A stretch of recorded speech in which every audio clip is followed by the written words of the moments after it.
আমরা বলেছি যে এরা শুধু বিজেপিকে সাপ্রেস করছে নয়, এলওপি বিজেপি এমএলএদেরকে তাড়াচ্ছে নয়, এরা সংবিধানকে চ্যালেঞ্জ করেছে, মানে বাবা সাহেব আম্বেদকরকে। আর্টিকেল 188 গভর্নর স্পিচে বলেছে যে অ্যাসেম্বলির নিজস্ব রুল আছে, রুল 5-এ আপনি আমাকে ডিফাই করেছেন, কিন্তু যখন রুলের সঙ্গে কনস্টিটিউশনের কনফ্লিক্ট হয় তখন সংবিধান হচ্ছে মাদার, সংবিধান হচ্ছে ফাইনাল, তখন রুল আপনার কন্টিনিউ করতে পারে না, তখন সংবিধানই ফাইনাল। এক্ষেত্রে রায়াত হোসেন না কি নাম ভগবান গোলার, রিয়াত হোসেন সাহেব আর সায়ন্তিকা ব্যানার্জি মহোদয়া, এদেরকে অবৈধভাবে মেম্বার করে রেখেছেন, স্ট্যান্ডিং কমিটিতে রেখেছেন, ভাতা দিচ্ছেন, বেতন দিচ্ছেন, পাবেন ওরা জিতেছে, কিন্তু রেকটিফাই করুন। ডেপুটি স্পিকারকে অ্যাসাইন করেছে গভর্নর, ডেপুটি স্পিকার আশিস ব্যানার্জিকে বসিয়ে সংবিধানকে চ্যালেঞ্জ করেছেন, বাবা সাহেব আম্বেদকরকে চ্যালেঞ্জ করেছেন, করে আপনি শপথ করিয়েছেন স্পিকারকে দিয়ে। আমরা সে কথা বলেছি, ফাইনালি আমরা যেটা বলেছি সেটা হলো 10 বছর আগে হজ পিলগ্রিম দুজন মারা গেছিলেন, তীর্থযাত্রী, দুঃখজনক, আমাদের সমবেদনা আছে, তারা বাংলারই মানুষ, ভারতীয় নাগরিক। এই রাজ্য সরকার, মুখ্যমন্ত্রী কোন ফান্ড থেকে দিয়েছে জানি না, সরকারি চেক দিয়েছিলেন 10 লক্ষ টাকা করে। কুম্ভে যে স্ট্যাম্পেড হয়েছে দুঃখজনক, তাতে যারা মারা গেছেন তীর্থ করতে গিয়ে, তার মধ্যে পশ্চিমবাংলার 3 জন আইডেন্টিফাইড হয়েছে।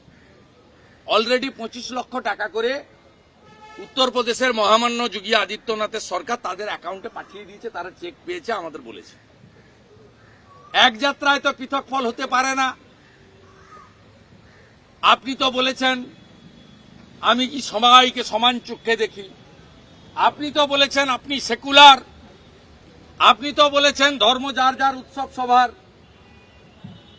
তাহলে আপনি এক্ষেত্রেও উপযুক্ত সমপরিমাণ অর্থ কেন দেবেন না? এই পরামর্শ মহামান্য রাজ্যপাল যেন রাজ্য সরকারকে দেয়, কারণ রাজ্যপাল সিদ্ধান্ত দিতে পারেন না, রাজ্যপাল অ্যাডভাইস করতে পারেন, সেই অ্যাডভাইসটা যেন করেন। আর কনস্টিটিউশনাল ভায়োলেশন নিয়ে আমরা গভর্নর সাহেবকে বলেছি, আপনি মহামান্য রাষ্ট্রপতি ও সেন্ট্রাল গভর্নমেন্টকে দেখান, আমরা we are waiting for 2026, BJP লড়ে নিবে, বিজেপি লড়ে হারাবে,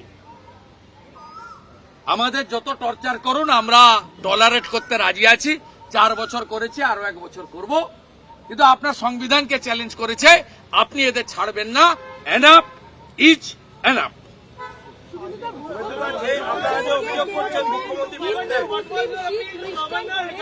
আমি সব ধর্মকে শ্রদ্ধা করি, যে বলছি যে কেউ কেউ হিন্দু মুসলমান করে, শিখ খ্রিস্টান করে, কে বলেছে আমি ধর্মকে শ্রদ্ধা করি না, আমি সব ধর্মকে শ্রদ্ধা করি। আজকে বলেছেন মমতা বন্দ্যোপাধ্যায় কি শ্রদ্ধা করে বলে মৃত্যু কুম্ভ বলেছে? প্রশ্নকর্তা যদি হিন্দু হন, তিনি যদি মেনে নিয়ে থাকেন, আমিও মেনে নিতে রাজি আছি।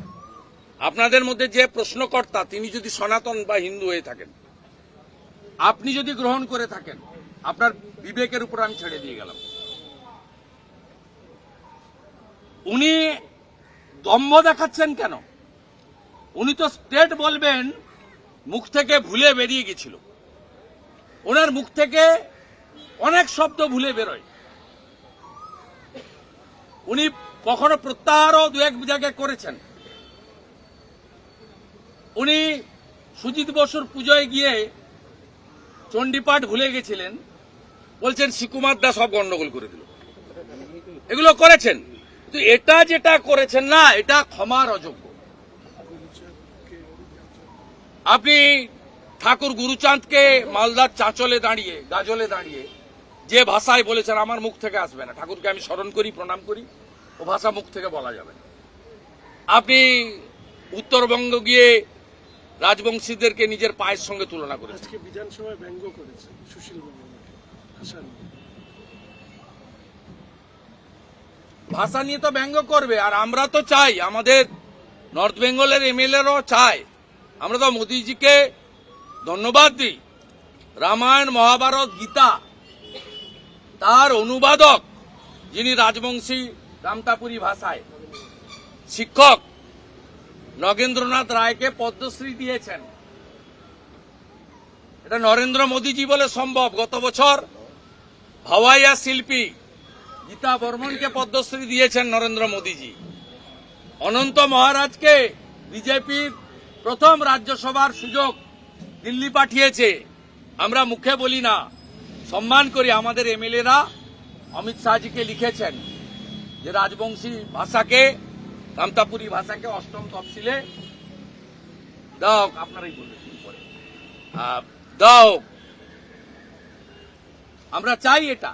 আর এরা রাজবংশী ভাষাকে আক্রমণ করে, মতুয়া সমাজের গুরুদেবদের আক্রমণ করে, এরা কুড়মালি ভাষায় যারা কথা বলে তাদের আক্রমণ করে, এরা মাননীয়া দ্রৌপদী মুর্মুর তার রূপ নিয়ে খারাপ মন্তব্য করার পরেও তিনি এমএলএ থাকেন, বহিষ্কৃত হন না। এদের বহু গুণ আছে, সবাই দেখছে, সবাই ঐক্যবদ্ধ হচ্ছে। আপনি তোষণ করতে থাকুন, আমরাও ঐক্যবদ্ধ হচ্ছি। আমরা আপনাকে হারাবো, আপনাকে প্রাক্তন মুখ্যমন্ত্রী করব এবং এই বাংলায় সুশাসন ফিরবে।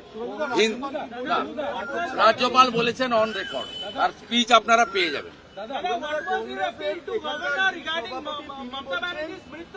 দাঁড়ান, কংগ্রেসের যিনি সভাপতি তিনি এখানে বলছেন যে কুম্ভ নিয়ে কেন্দ্র সরকার ছ্যাবলামো করছে, কোট আনকোট এই শব্দটা। ওই দলটা আছে এখানে পশ্চিমবঙ্গে, প্রশংসা করেছে। পশ্চিমবঙ্গে ওই দলটা আছে। কে কে বলিস, কে এটা কে? ও একটা এমএলএ হতে চায়, ও একটা এমএলএ হতে চায় মমতা ব্যানার্জির পার্টির ঠ্যাং ধরে। এটা এমএলএ হতে চায়, 2-4টে সিট যদি হয়। আমি বিশ্বাস করি মুর্শিদাবাদ, মালদার, উত্তর দিনাজপুরের যারা কেস খাচ্ছেন, মার খাচ্ছেন, সেই কংগ্রেসীরা তাদের প্রদেশ কংগ্রেসের এই ছিন্নমূল সভাপতির সঙ্গে একমত হবেন না। যদি আলী ইমরান ভিক্টর বা মোহিত সেনগুপ্ত কিছু বলতো, যদি মুস্তাক সাহেব কিছু বলতো, বা ঈশা খান চৌধুরী কিছু বলতো, যদি অধীর চৌধুরী কিছু বলতো, তার উত্তর আমি দিতাম।